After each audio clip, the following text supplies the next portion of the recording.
हम लोग जो है आज की क्लास में पढ़ रहे हैं कक्षा 10 का अध्याय 3। उसे हम लोग प्रतिस्थापन विधि समझ रहे हैं। प्रतिस्थापन विधि में पहुंच गए हम लोग उदाहरण 10 में। हमको दो समीकरण दिए हुए हैं x + 2y - 4 = 0 और दिया है इसका जस्ट डबल 2x + 4y - ये भी डबल होना था लेकिन ये क्या है डबल = 0। ठीक है, तो अभी हम निकाल लेते हैं जरा a1/2 1/2 दिख रहा है सामने 1/2 b1/b2 क्या है 2/4 मतलब 1/2।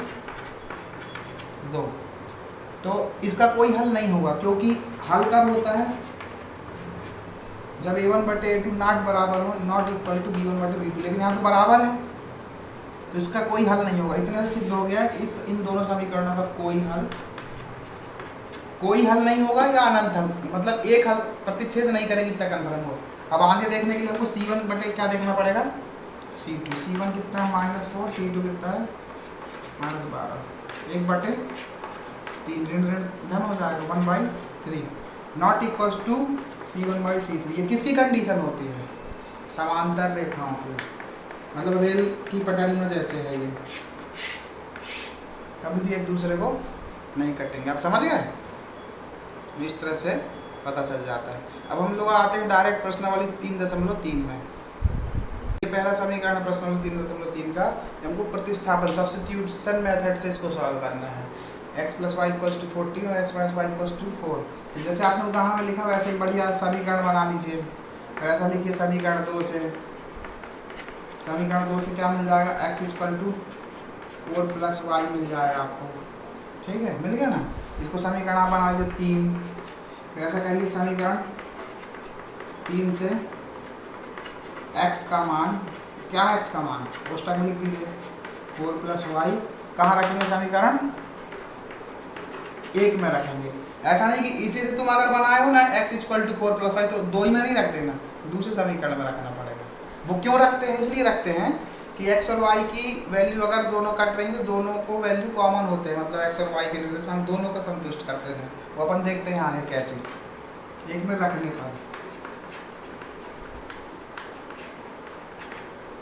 तो x + y = 14, तो x का वैल्यू क्या रख दिए 4 + y। पहले अच्छा कोष्ठक में लिखो तो ज़्यादा अच्छा है, प्लस y 10 का 10 रहेगा। अब बिल्कुल सिंपल है, अब कुछ करना नहीं है। कोष्ठक ओपन कर लेंगे हम लोग 4 + y = 14। शायद ये उदाहरण भी था यही वाला, है ना। ये हो जाएगा 2y, यही तो था उदाहरण है। 14 - 4 से आएगा 10 2y, y की वैल्यू हो जाएगी 5 और y की वैल्यू 5 यहाँ पर रख देंगे समीकरण नंबर 3 में, तो s की वैल्यू हो जाएगी 9। ये उदाहरण अभी तो था, आ गया आंसर। ठीक है ना। दूसरा प्रश्न हल करते हैं। दूसरा प्रश्न दिया है s - t = 3 और s/3। ये s पढ़ें इसको, ये s है 5 ना पढ़ें, + t/2 = 6। आप अच्छे से लिखें, कभी गलती हो सकती है। ठीक है, तो अब s का वैल्यू जो इजी हो उससे निकाल सकते हैं। इससे निकल आएगा s = 3t + 3 निकल आया। ये हमारा समीकरण बन जाएगा 3। अब इस s की वैल्यू इधर पे रख देंगे इस समीकरण में, क्योंकि अगर कटन बिंदु है मतलब कटन बिंदु बनिष्ठ है तो जो s की वैल्यू इधर है वही s की वैल्यू इधर भी होगी। वो वेरिएबल ले रहे हैं हम लोग s, जहाँ पे दोनों बिंदु कटेंगे। s की जगह रख दिया 3 + t / 3 + t/2 = 6। अब हमको इसको सॉल्व करना है। अब इसको देखो, इसको सॉल्व कैसे करते हैं, तो ये सिंपल है। देखो इसको सॉल्व कैसे करते हैं। इसका गुणा कर दो यहाँ पे, इसका गुणा कर दो यहाँ पे, दोनों कर दो आपस में गुणा। अगर ये कट नहीं रहे एक दूसरे से तो 2 और 3 तो कटेंगे ही नहीं, सिंपल आ जाएगा 2 × 3 = 6। 2 का गुणा इस पूरे से, तो एक बार अच्छे से स्टेप बाय स्टेप करके लिखो 3t + 1 और यहाँ t × 3 बराबर है 6 लिखा रहेगा। ठीक है, समझ में आ गया क्या ट्रिक थी। ऐसा ऐसा और ऐसा। ठीक, अब 2 का गुणा कर दो यहाँ पे 2 × 3 = 6 धन 2t। हाँ, ये क्या करना, इसका गुणा इस बस में नहीं कर देना, दोनों में होगा क्योंकि ब्रैकेट लगा है ना, मतलब दोनों में गुणा करना है। ये ऑब्लिक 6 आ गया यहाँ पे 2 × 3 = 6 कर। अब यहाँ पे प्लस 3 में t का गुणा हो तो 3t आ जाएगा बटे 6 बराबर 6। ठीक है, पक्षांतर कर दीजिए, 6 को उधर भेज दीजिए, 6 + 5 ये दोनों जुड़ जाएंगे।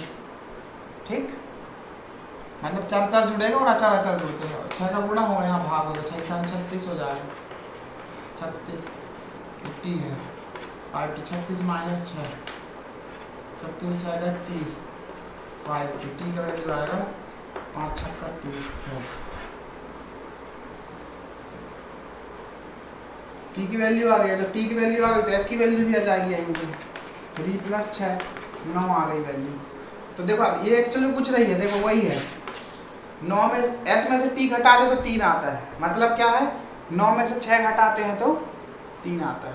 इसका एक और उत्तर हो सकता था, 10 में से 7 घटा दे तो भी 3 आता है, लेकिन वो बिंदु ये इसको तो संतुष्ट करता है, इसको संतुष्ट नहीं करता। कैसे देखें, s/3 मतलब 9/3 कितना हुआ 3 आएगा, 9/3 आप करिएगा तो इतना आएगा, जोड़ दीजिए, t/2 टी का आधा क्या है 6, 6/2 मतलब 3, योग कितना होना चाहिए 6, तो ये भी शर्त आ गई, 3 9 3 6, और ये शर्त भी आ गई, 9 में से 6 गए 3। तो वो जो बिंदु थे एस और टी के ऐसे वैल्यू हमको निकालने थे जो इधर भी संतुष्ट करें और इसको भी सेटिस्फाई करें, दोनों कंडीशन को। मतलब ये समझ लो एक मम्मी है और एक जो पापा है, तो बच्चे को इसकी भी बात माने और इसकी भी बात माने।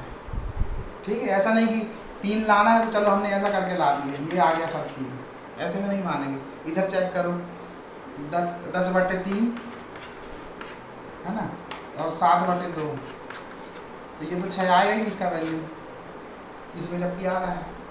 तो ये है समीकरण को हल करने की विधि। चलिए अब तीसरा सवाल देखते हैं। तीसरा सवाल है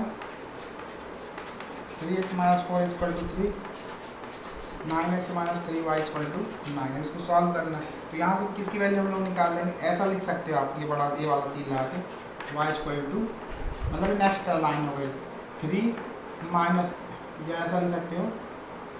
अब देखो यहाँ थोड़ा सा दिक्कत ही आ रही है, y = 3x, ये इधर जाके ये इधर आएगा, ठीक है ना, 3x - 3, y को हम इधर ले गए और 3 को यहाँ ले आए, तो y को इधर ले गए तो ये प्लस हो गया, और 3x इधर आया तो -3x हो गया, मतलब 3x का ही नहीं गए, जस का तस रहा, ये वाला 3 यहाँ आएगा तो -3 आ जाएगा, ये आ गया, और -y इधर तो उधर जाके +y हो गया, ठीक है ना। तो y की वैल्यू रख दो यहाँ से, बिल्कुल सरल है, सिंपल,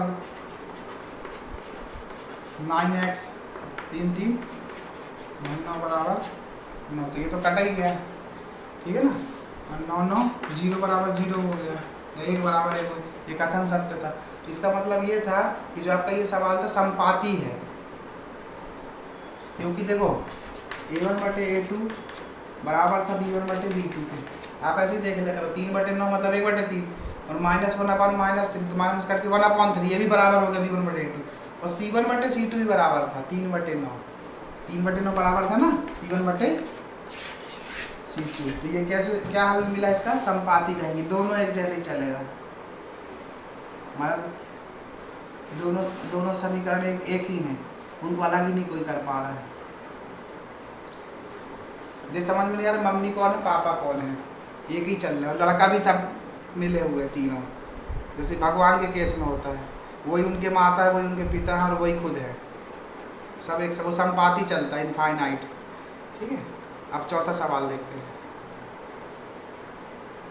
अगला जो सवाल था एक बार फिर से मैं दोहरा देता हूँ, सवाल था 2x + √3y = 0, दूसरा सवाल था √3x - 8y = 0। तो देखो अगर इसमें अचर नहीं है ना, इसका मतलब है दोनों मूल बिंदु से जा रही, पहले ही समझ जाओ, x = 0 आएगा और y = 0 आएगा। अब इसको हल कर लिए जरा सा हमने, 3x = √8y, मतलब पक्षांतर कर दिया हमने इसका यहाँ पर, और x का वैल्यू अकेले बचा के √3 को इधर भेजा तो 8/3y हो गया, ठीक, समीकरण मिल गया। अब इस x की वैल्यू समीकरण 1 में रख देंगे। ये ध्यान रखो, अगर जिससे तुमने समीकरण x का मान निकाला उसी में नहीं रख देना, उससे अलग समीकरण में रखना, इसी में रखोगे तो ये 0 हो जाएगा कट कटा के। अब x = यहाँ रख दिया हमने समीकरण 1 में, ये लिख दिया करो भाई, समीकरण 1 से √2 ये आया y, अब यहाँ इधर भी y इधर भी y है ना, तो ये y कॉमन आ गया यहाँ पे, = 0, तो 0 अपान कुछ भी रहे, अरणी करणी सब 0 हो जाएगा, y की वैल्यू आ गई 0। अब इस समीकरण में y की वैल्यू इसी में रख दो, y की वैल्यू 0 रख दो। अगर 0 में किसी अननी करनी 8 3 का 4 5 का कुछ का भी गुणा होगा आएगा उत्तर 0, तो x की वैल्यू भी आ गई 0। सॉल्व हो गया है छठवां सवाल, फर्स्ट का छठवां सवाल। ऐसे दो समीकरण दिए, परिमेय रूप में समीकरण दिए, लिख लो बहुत आराम से। ये समीकरण 1 समीकरण 2, इनको जरा सा सॉल्व कर लेते हैं हम लोग। जरा सा सॉल्व कर कैसे करेंगे, जरा सा सॉल्व करने के लिए 3 में 3 का गुणा करेंगे, तिर्यक गुणा, और चिन्ह यदि ऋण है तो ऋण आएगा।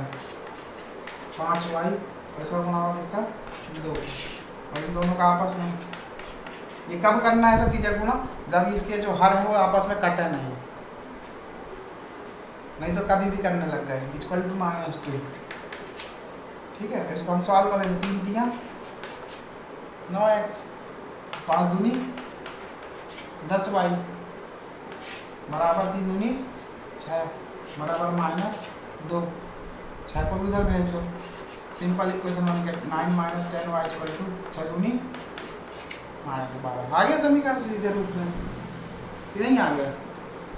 अब इसमें क्या किया, 9y मतलब इसका गुणा यहाँ किया, इसका गुणा यहाँ किया, और इन दोनों का गुणा करके 3 दूनी 6 जितना भी है उसका गुणा यहाँ कर दिया, ये आ गया -12।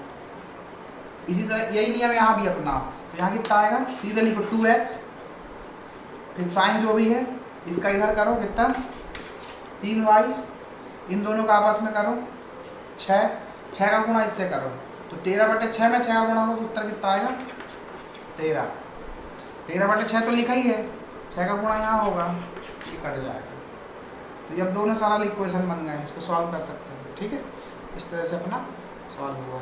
अब जो है अपन आगे की वीडियो में अपन देखेंगे कि आगे के जो दूसरे और तीसरे सवाल है वो कैसे हल करना है। 3.2 है।